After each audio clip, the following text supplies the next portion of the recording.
I mean, we can talk about a million things today, but I do want to talk about this. Okay, and maybe you're not interested, and I want to try and convince you that it's kind of important. All these world and business leaders meet up every year at Davos, and it's a bit of a circle jerk. It's a bit of a, for many years, it's been a kind of a do-nothing thing where they show up for this, again, World Economic Forum, and they yap and yap and yap, and nothing really changes, doesn't mean anything. But because of all the geopolitical and economic tension in the world, there's been some heavy hitters showing up this year, and the speech has been a little more impactful, a little more poignant, a little more based in reality. And it timed pretty well with all the stuff Donald Trump has been doing around Greenland, which again, I'm very proud of. This is kind of an off-the-cuff video, and I wasn't even trying to make clips in January. But the last video I made on Big A was called This Will Backfire. And I'm very proud of this video because I made it immediately after the announcement. And I correctly captured what I wanted to say, which is this is the single stupidest thing. Of all the things he's done, I actually believe it's the stupidest. I think the Greenland thing has done so much damage so quickly. It backfired immediately. And during Davos, the reaction was pretty swift. So he tried to double down on it by creating these new tariffs on 9 countries in Europe, basically economically pressuring them to say, if you don't give up Greenland, the tariffs will rise, even though we already had a signed tariff agreement with all of Europe, which has now been unwound, I believe. As of this morning, he backtracked on that. So big surprise. But this is about attention, and he was refusing to rule out military force. So countries in Europe were starting to send troops to Greenland. It was ratcheting up. So this is the context we go into Davos, this big meeting. And during this meeting, Mark Carney, the Prime Minister of Canada, who, by the way, was only elected primarily because of Trump. Because of Trump's threats on Canada, it allowed the unpopular party that Mark Carney supported to get some nationalistic pride and get elected in Canada. Trump would have a more ally, more like a more friendly leader in Canada had he not been so antagonistic to taking over Canada. Insane. So anyway, Mark Carney gets elected in Canada, gives a speech at Davos that really, and what's important here is that he wrote this speech himself. This wasn't a speechwriter. Mark Carney sat down and wrote a speech that I think really encapsulates the moment of what's going on right now with this ever increasing great power rivalry, with this US-China divorce, with what's going on. And I truly think, we're gonna watch the speech. We're gonna watch it right now. It's only 15 minutes, I think. We're gonna watch it. I truly think that Mark Carney is the most intelligent leader in the West right now, at least in the G7 economies. And I think it's not close. I actually don't think it's, I know that, I make fun of Trump, but I mean, I don't think anyone else is bringing what he's bringing to the table. I think he has a more clear-eyed understanding of what the world actually is. Like no rose-colored glasses, no, negative colored glasses, just an honest assessment of what's going on and where they stand. And I think this speech kind of sums it up. So let's watch it and we'll talk about it a bit. And again, I want to be super clear. He wrote this whole thing himself, which is not par for the course for major leaders giving speeches. Maybe they have input on a speechwriter, but he wrote the entire thing. And his background as a central banker, I think, has made him uniquely positioned to understand this moment. This end of cycle debt bubble economy, especially in the G7 countries, has put the world in a precarious position on top of the increasing antagonism from Donald Trump and from the world powers and from major powers in general, which are Russia, China, America, that are pulling the world in a different direction than it used to be. And I think he kind of laid it out pretty clear. So let's watch it. It seems that every day we're reminded that we live in an era of great power rivalry, that the rules-based order is fading, that the strong can do what they can and the weak must suffer what they must. And this aphorism of Thucydides is presented as inevitable, as the natural logic of international relations reasserting itself. And faced with this logic, there is a strong tendency for countries to go along to get along, to accommodate, to avoid trouble, to hope that compliance will buy safety. Well, it won't. So what are our options? In 1978, the Czech dissident Václav Havel, later president, wrote an essay called The Power of the Powerless. And in it, truly incredible essay and truly incredible guy. His life story is unbelievable. I learned about that guy from When Everyone Knows That Everyone Knows, that book we read for the book club. Truly impressive guy. He asked a simple question: how did the communist system sustain itself? And his answer began with the greengrocer. Every morning, this shopkeeper places a sign in his window, "Workers of the world unite." He doesn't believe it. No one does. But he places the sign anyway to avoid trouble, to signal compliance, to get along. And because every shopkeeper on every street does the same, the system persists. Not through violence alone, but through the participation of ordinary people in rituals they privately know to be false. Havel called this living within a lie. The system's power comes not from its truth, but from everyone's willingness to perform as if it were true. And its fragility comes from the same source. When even one person stops performing, when the greengrocer removes his sign, the illusion begins to crack. Friends, it is time for companies and countries to take their signs down. For decades.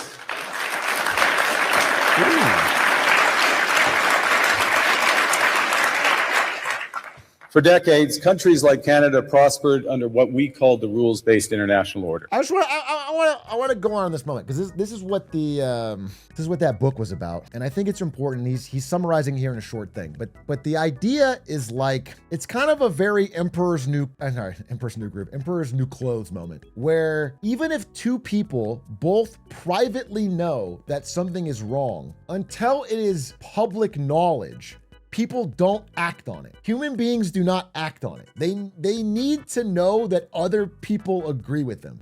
It's the power of like protest. It's actually, this book really changed my mind on protesting. There's like a thought you might have had in your own life where if you see people protesting, you're like, it doesn't do anything. They're protesting, but it doesn't mean anything. But in fact, it is the act of defiance in itself which allows people to coordinate because they know that they are not alone in their displeasure. I think he's getting on something very real here. We joined its institutions, we praised its principles, we benefited from its predictability. And because of that, we could pursue values-based foreign policies under its protection. We knew the story of the international rules-based order was partially false, that the strongest would exempt themselves when convenient, that trade rules were enforced asymmetrically. And we knew that international law... Someone's got a better audio. We're going to watch the better audio version because this is not the best version.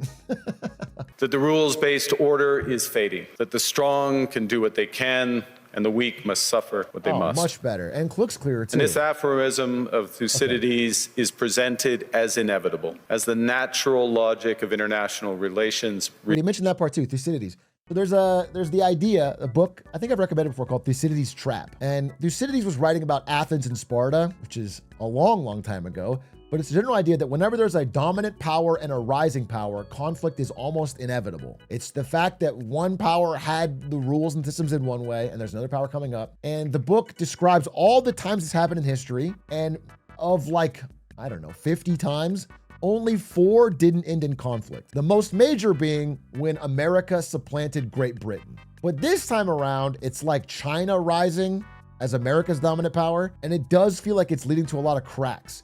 And that's even in a world where saner heads were in charge. This is like, I'm talking about regardless of Donald Trump, dude. Donald Trump is like truly tossing kerosene on the fire and I think driving the truck in such an inane way. But even without that, it causes this tension. And we knew that international law applied with varying rigor depending on the identity of the accused or the victim. This fiction was useful. And American hegemony in particular helped provide public goods, open sea lanes, a stable financial system, collective security, and support for frameworks for resolving disputes. So we placed the sign in the window. We participated in the rituals, and we largely avoided calling out the gaps between rhetoric and reality. This bargain no longer works. Let me be direct. We are in the midst of a rupture, not a transition. Over the past 2 decades, a series of crises in finance, health, energy, and geopolitics have laid bare the risks of extreme global integration. But more recently, great powers have begun using economic integration as weapons. Tariffs as leverage, financial infrastructure as coercion, supply chains as vulnerabilities to be exploited. You cannot live within the lie of mutual benefit through integration when integration becomes the source of your subordination. I just want to say, so I've watched this speech. His main target here is obviously America, but he is also talking about China. The ultimate takeaway of this meeting is a call to action for the middle powers to band together to not get bullied. That is the main takeaway. I want you to understand, it's actually a legendary speech because without naming names specifically, he is calling out the middle powers of the world to form an alliance and a bloc to not get pushed around. Again, the examples he used there, the tariff example, that's obviously Donald Trump, but also he's mentioning the supply chain thing. You know, earlier in 2025, China right now is clamping down on rare earths to basically force Japan into doing exactly what they want with regard to Taiwan. Like the Japanese leader is going to have to back down with what they're doing on rare earths. It's happening either way. These two countries, America and China, have so much power.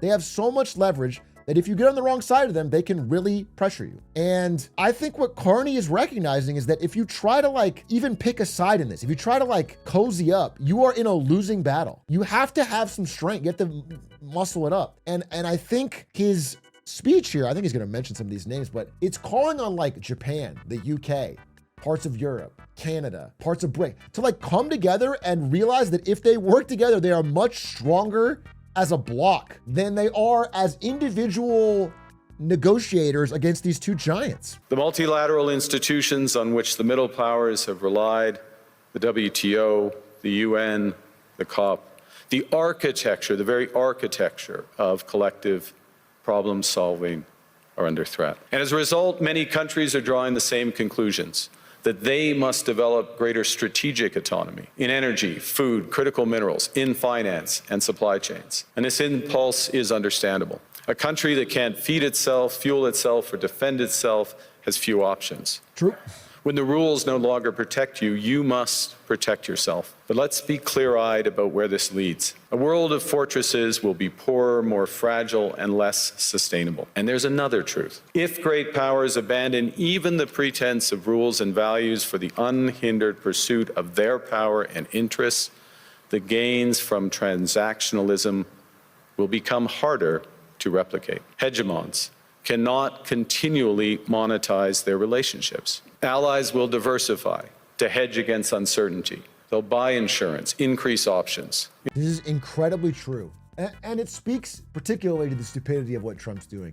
What he's saying here is you can shear the sheep a bunch of times, but you can only skin it once. And the example I'm thinking of particularly is earlier in 2025, Donald Trump put maximum leverage on Europe to get what was a remarkably good deal. All things considered, it was a remarkably US favored trade deal with Europe. And then he got even greedier. What he's saying here is there's no end to this. There's no end to giving in does not work. It just puts you on a weaker foot for the next thing. And what happened was the greed didn't stop. And then the trade deal, which they had already agreed to, Trump basically threw out the window by adding even more tariffs as part of a plan to get Greenland, which has now scrapped that old deal. There's no winning in caving.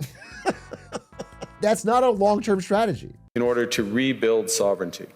Sovereignty that was once grounded in rules but will increasingly be anchored in the ability to withstand pressure. This room knows this is classic risk management. Risk management comes at a price, but that cost of strategic autonomy, of sovereignty, can also be shared. I do want to say though, and again, this is already, we're only a third into the speech. It's already incredible. It's thoughtful and poignant, intelligent. A clear-eyed look at the world. But at no point has he mentioned how windmills kill birds. At no point has he mentioned Sleepy Joe Biden or his predecessor. He's not even mentioning, he hasn't shit on Trudeau. He needs to, what's going on here? He's slacking. I'm a little bit worried this speech is going to be a flop. Where are the nicknames? Investments in resilience are cheaper than everyone building their own fortresses. Shared standards. It's also really annoying that he's only talking about global issues at this global event. Why not spend 30 minutes of the thing talking about local Canadian issues that only a Canadian would care about? Why not talk about his arguments with someone in Alberta or it's just weird. You want to bring people in to understand your country a little better. He should be telling people how Canada's the hottest country on earth and how everyone else is talking about how hot it is. And the question for middle powers like Canada is not whether to adapt to the new reality. We must. The question is whether we adapt by simply building higher walls or whether we can do something more ambitious. Yeah. Now, Canada was amongst the first to hear the wake-up call, leading us to fundamentally shift our strategic posture. Canadians know that our old, comfortable assumptions that our geography and alliance memberships automatically conferred prosperity and security, that assumption is no longer valid. And our new approach rests on what Alexander Stubb, the President of Finland, has termed value-based realism. Or to put another way, we aim to be both principled and pragmatic. Principled in our commitment to fundamental values, sovereignty, territorial integrity, the prohibition of the use of force except when consistent with the UN Charter, and respect for human rights. And pragmatic in recognizing that progress is often incremental, that interests diverge, that not every partner will share all of our values. Let me pause one more time. This is a word I've said a gazillion times on the stream, and I feel it echoed here, and I feel it embodied here. It's just so hard to get someone pragmatic elected ever. That's why I'm appreciative of this guy. And that's why I get so frustrated with online politics in general, because pragmatic people don't play well on social media. They don't play well on Fox News or on TV. Pragmatism is like the most valuable skill in a leader, okay?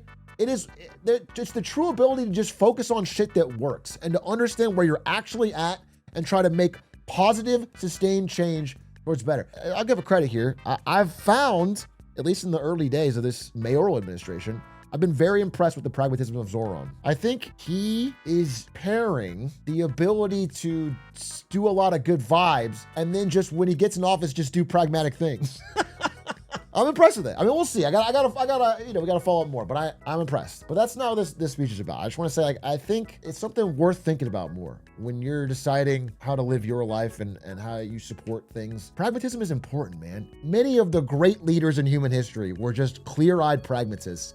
They were able to like make progress in uncertain times. So we're engaging broadly, strategically with open eyes. We actively take on the world as it is, not wait around for a world we wish to be. We are calibrating our relationships so their depth reflects our values. And we're prioritizing broad engagement to maximize our influence. Given the fluidity of the world at the moment, the risks that this poses and the stakes for what comes next. And we are no longer just relying on the strength of our values, but also the value of our strength. Obama online. We are building that strength at home. Since my government took office, we have cut taxes on incomes, on capital gains and business investment. We have removed all federal barriers to interprovincial trade. We are fast-tracking $1 trillion of investments in energy, AI, critical minerals, new trade corridors, and beyond. We're doubling our defense spending by the end of this decade, and we're doing so in ways that build our domestic industries. Leaving out this some specifics, I just want to talk about what Canada has been doing under Carney and what this speech also lays out. I think he, as a central banker, is the first to see the writing on the wall of the debt bubble that backs all major economies, especially the G7 major Western economies. None of them have a plan to get out of the debt, and it's all spiraling into unaffordability. So we're entering a world where the financial-backed economy is getting replaced with an economy of real hard shit.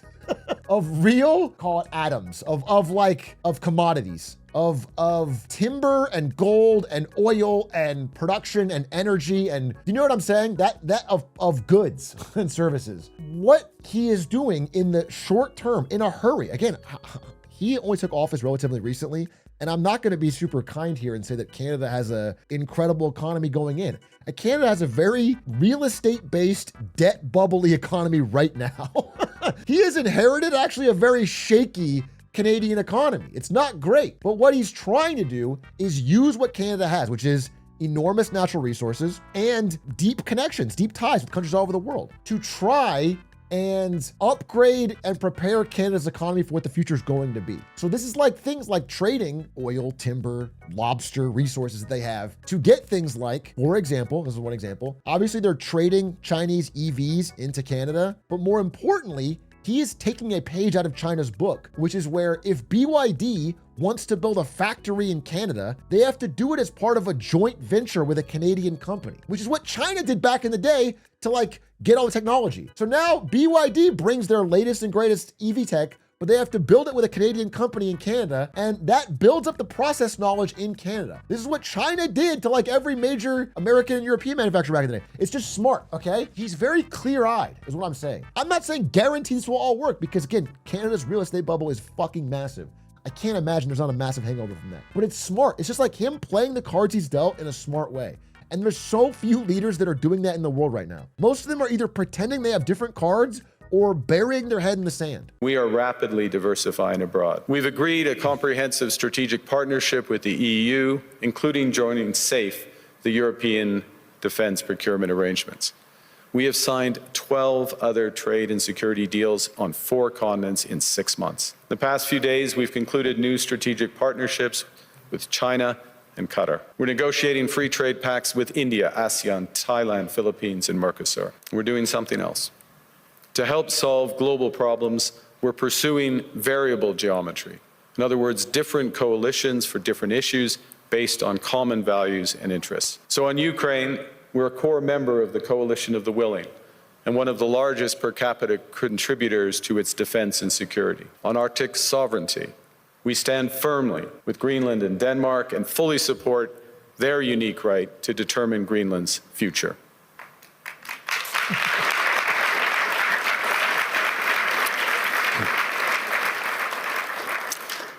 Our commitment to NATO's Article 5 is unwavering. So we're working with our NATO allies, including the Nordic-Baltic Gate. Just a reminder, Article 5 is the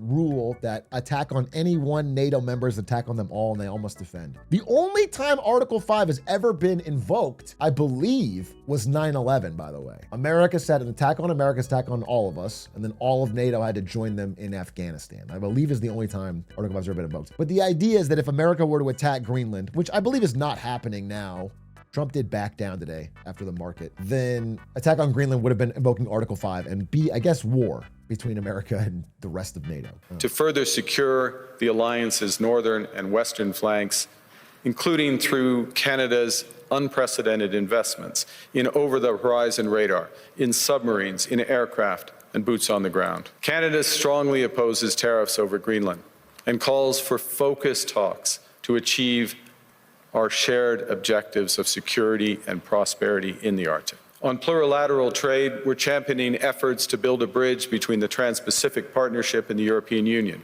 which would create a new trading bloc of 1.5 billion people. On critical minerals, we're forming buyers clubs anchored in the G7 so that the world can diversify away from concentrated supply. And on AI, we're cooperating with like-minded democracies to ensure that we won't ultimately be forced to choose between hegemons and hyperscalers. This is the toughest one. I'm just being real. I think Carney's got clear eyes. I think he's doing the right thing. At the rate it's going, it is going to be difficult to not have the AI stack run through America or China. That's the way it's looking right now, which is going to be a problem. It depends on how integrated it is and how important it is, but that's where it's going. Dude, what's crazy is like, I know people that are working on like, this is real. I know these people.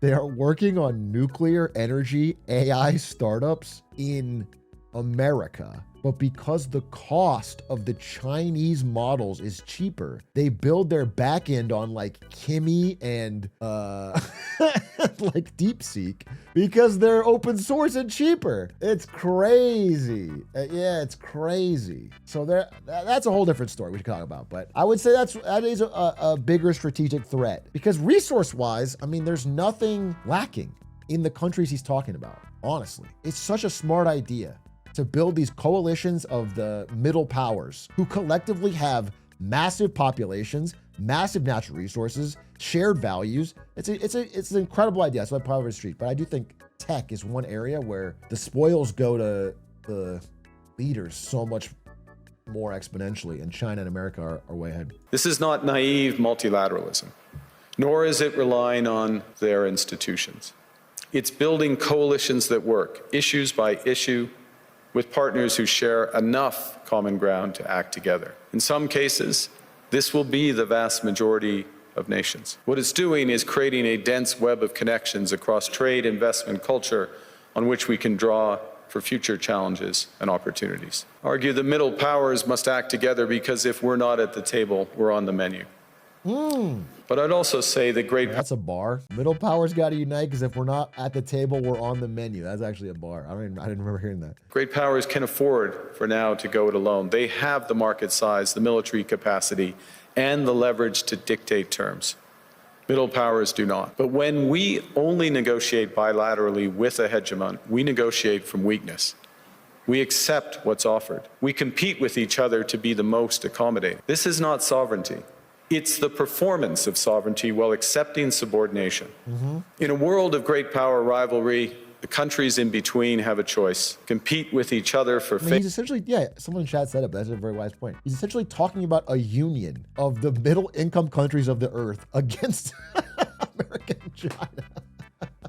To just get what they need from them without kowtowing to them. It's a smart idea. We shouldn't allow the rise of hard power to blind us to the fact that the power of legitimacy, integrity, and rules will remain strong if we choose to wield them together. Which brings me back to Havel. What does it mean for middle powers to live the truth? Well, first, it means naming reality. Stop invoking rules-based international order as though it still functions as advertised. Call it what it is: a system of intensifying great power rivalry, where the most powerful pursue their interests using economic integration as coercion. It means acting consistently, applying the same standards to allies and rivals. When middle powers criticize economic intimidation from one direction but stay silent when it comes from another, we are keeping the sign in the window. It means building what we claim to believe in. Rather than waiting for the old order to be restored, it means creating institutions and agreements that function as described. And it means reducing the leverage that enables coercion. That's building a strong domestic economy. It should be every government's immediate priority. And diversification internationally is not just economic prudence, it's a material foundation for honest foreign policy, because countries earn the right to principled stands by reducing their vulnerability to retaliation. So And this is what, just to break it down, Canada is aggressively diversifying, because right now, so much of their trade, so much of their exports, so much everything runs through America. And they have plenty to trade with the rest of the world, but they haven't. They haven't built those relationships, and they haven't built those pipelines.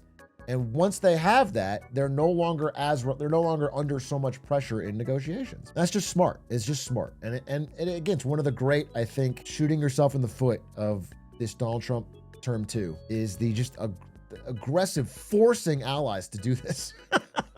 It's like this would have naturally happened anyway. This is just a consequence of what they have to do. But man, the speed and the urgency that he's put on them to route their trade outside of America to a reduced dependence is crazy. Canada has what the world wants. We are an energy superpower. We hold vast reserves of critical. Heated rivalry, right? That's what they have. Gay hockey, yowie. Isn't that the big export right now? Isn't that what everyone's trying to get? We have the most educated population in the world. Our pension funds are amongst the world's largest and most sophisticated investors. In other words, we have capital, talent. We also have a government with immense fiscal capacity to act decisively. And we have the values to which many others aspire. Canada is a pluralistic society that works.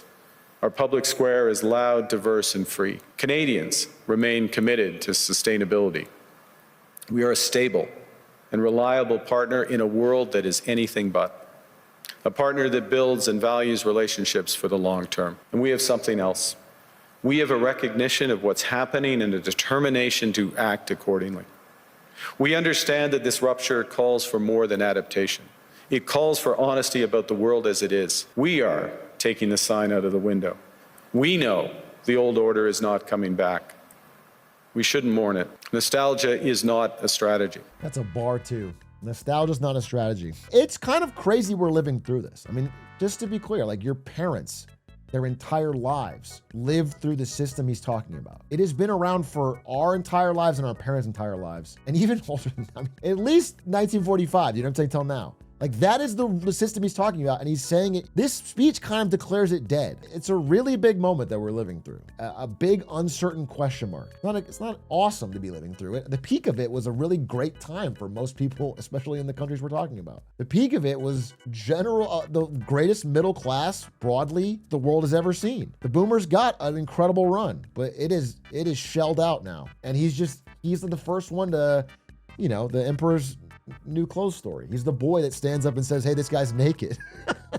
He's saying it in front of this crowd, just be like, hey, let's just be fucking real. Everything we've been talking about doesn't exist anymore. But we believe that from the fracture, we can build something bigger, better, stronger, more just. This is the task of the middle powers. The countries that have the most to lose from a world of fortresses and a most to gain from genuine cooperation. The powerful have their power. But we have something too. The capacity to stop pretending, to name reality, to build our strength at home, and to act together. That is Canada's path. We choose it openly. So I thought he was talking about building a new united coalition of middle powers to maintain sovereignty. But a Spectacore is Canadian in my chat, and he said he's talking about building a femboy Hooters. So maybe I misinterpreted. You know what I'm saying? I'm only an American. I can't fully understand. I thought he was more talking about, maybe I completely misread this. I might have botched the analysis. Maybe it's both. Maybe that's just and confidently, and it is a path wide open to any country willing to take it with us. Thank you very much. Good speech.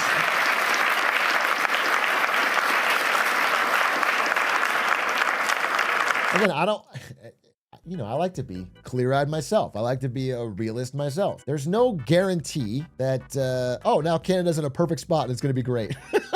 Canada, particularly economically, has a lot of challenges, and he's been set up with. But that speech is a reminder that a really pragmatic, intelligent person can look at the cards they're dealt and play them well. And it's so frustrating because I feel like I live in a country where Donald Trump was handed some of the best cards in human history and is playing them like a fucking chump.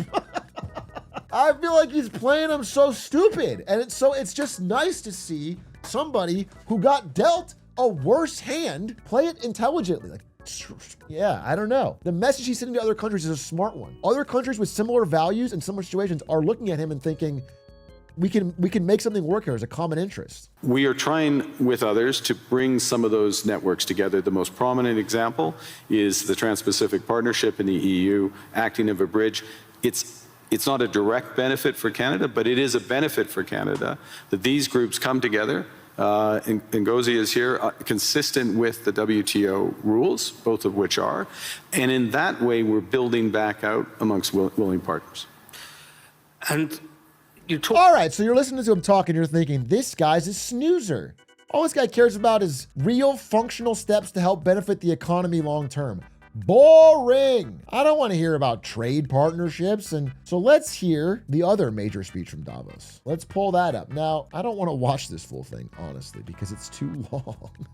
But when you're a major world leader like Donald Trump, you have more to say. Let's just take a look. Let's just watch. I can't believe how long this is. We're not going to watch over. Donald.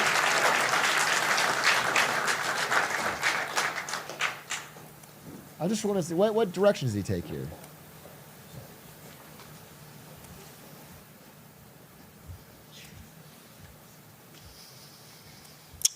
Well, thank you very much, Larry. It's great to be back in beautiful Davos, Switzerland, and to address so many respected business leaders, so many friends, few enemies,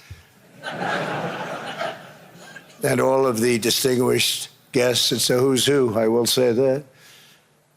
I've come to this year's World Economic Forum with truly phenomenal news from America. Yesterday marked the one-year anniversary of my inauguration, and today, after 12 months back in the White House, our economy is booming, growth is exploding, productivity is surging, investment is soaring, incomes are rising, inflation has been defeated, our previously open and dangerous border is closed and virtually impenetrable. Wow. And the United States is in the midst of the fastest and most dramatic economic turnaround in our country's history. Dude, he talks to these people like they're about to vote in Ohio. These aren't Americans, bro. They're not about to vote. They're not. His inability to change his speech based on the audience is wild for me. What is the goal here? Under the Biden administration, America was plagued by the nightmare of stagflation, meaning low growth, and high inflation, a recipe for misery, failure, and decline. Dude, we're fucking. But now, after just 1 year of my policies, we are witnessing the exact opposite. Virtually no inflation and extraordinarily high economic growth. Growth like I believe you'll see very shortly our country has never seen before, perhaps no country has ever seen before. Wow. Over the past 3 months, core inflation has been just 1.6%. Meanwhile, fourth quarter growth is projected to be 5.4%, far greater than anybody other than myself and a few others had predicted. Since the election, the stock market has set 52 all-time high records. So that's in 1 year, 52 records, adding $9 trillion in value to retirement accounts, 401ks, Dude. and people's savings. People are doing very well. They're very happy with me. They're just not. They're just not. Can we just be real, Donnie T? You know I support you 100%. It's just they don't get it, but they're not happy with you. I think today, let me confirm. I think he hit his absolute lowest, 36% or something. And again, the number one negative issue is the economy. So the fact that he's talking about it like everyone is super happy with it is absurd. It's absurd. But I mean, he also said this, and he was dead right. As you guys know, 1 year ago today, Donald Trump said, I will cut the price of energy and electricity in half. Ready? 12 months from January 20th, I take office on January 20th, your electric bill, including cars, air conditioners, heating, everything, your total electric bill will be 50% less. We're going to cut it in half. So that was yesterday. Yesterday was 12 months from that promise. All the data I could find, which was obviously a fucking fake liberal hoax, said that energy prices went up all of 2025, which I thought was strange. I thought for sure it would have, but apparently they went up the whole year. You can just understand, Trump, why some people might not believe you, even if I know you're doing the right thing. It's like some people are just, they're falling for the hoaxes. And to that end, last year, I signed the landmark Genius Act into law. Now Congress is working very hard on crypto market structure legislation, Bitcoin, all of them, which I hope to sign very soon, unlocking new pathways for Americans to reach financial freedom. And I did it for two reasons. Number one, I thought it was politically good, and it was. I got tremendous political support. But more importantly, China wanted that market too. It's just like they want the AI. And we've got that market, I think, pretty well locked up. If I didn't do it, Biden was totally against it until before the election, when they realized that, there were millions of people voting against him over crypto. And all of a sudden they loved it very much, but it was too late. They blew it.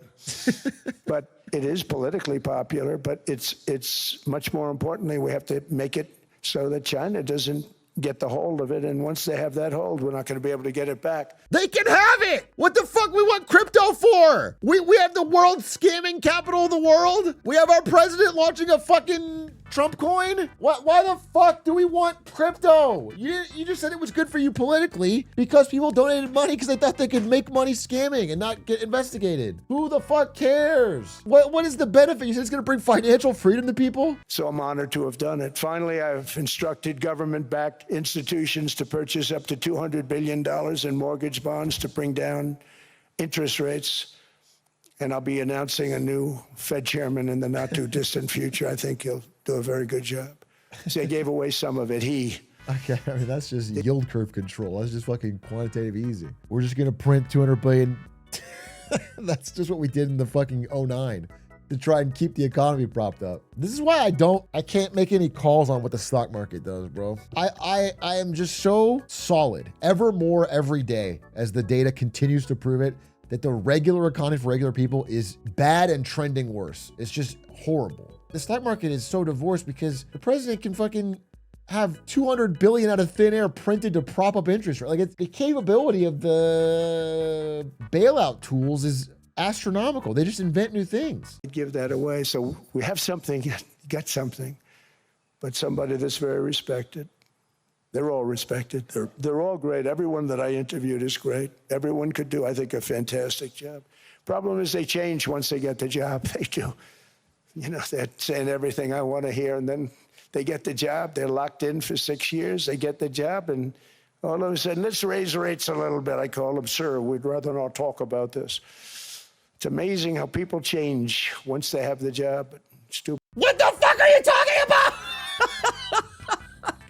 Bro, at least pretend to go along with what we're saying. The central bank's supposed to be independent. At least fucking pretend. You're openly saying that, yeah, you pick central bankers that they hope will do exactly what you say. And then when they get there, they don't answer your call and do it. They're supposed to raise interest rates if they think inflation's a problem. They're supposed to do that. If the world loses trust that they will do that, they will not keep their money in U.S. treasuries. The only reason to do that is the belief that the U.S. will do the hard thing of raising interest rates if they have to. That's the entire point of the job. The job is to project the independence and the credibility that you will do that if time comes. Oh my God, this guy's so dumb, bro. He's just dumb. I don't know what to say. It's not about ideals. It's just dumb. He's a stupid man. He's just not smart. A smart person with his same ideas would still be bad. But my God, at least it would, it wouldn't be stepping on a rake every 2 seconds. Another major factor in driving up housing costs was the mass invasion of our borders. And I have to say one thing about housing, because nobody ever says this. I am very protective of people that already own a house, of which we have millions and millions and millions. And because we have had such a good run, the house values have gone up tremendously. And these people have become wealthy. They weren't wealthy. They become wealthy because of their house. We know. We And know. Every time you make it more and more and more affordable for somebody to buy a house cheaply, you're actually hurting the value of those houses, obviously. I can't believe he's just saying it. But I can't believe he's just saying, I'm actually baffled. I'm actually baffled he just said that. Bro, that's the shit I've been saying for fucking 4 years. And he's just saying it, but like proudly. That's actually crazy. It's like, yeah, low-key, we can't lower housing prices because then boomers will lose. Boomers bought their houses, I don't think you understand. Boomers bought their houses in the 70s, and now they're worth millions. And if we bring prices down, the boomers will lose money.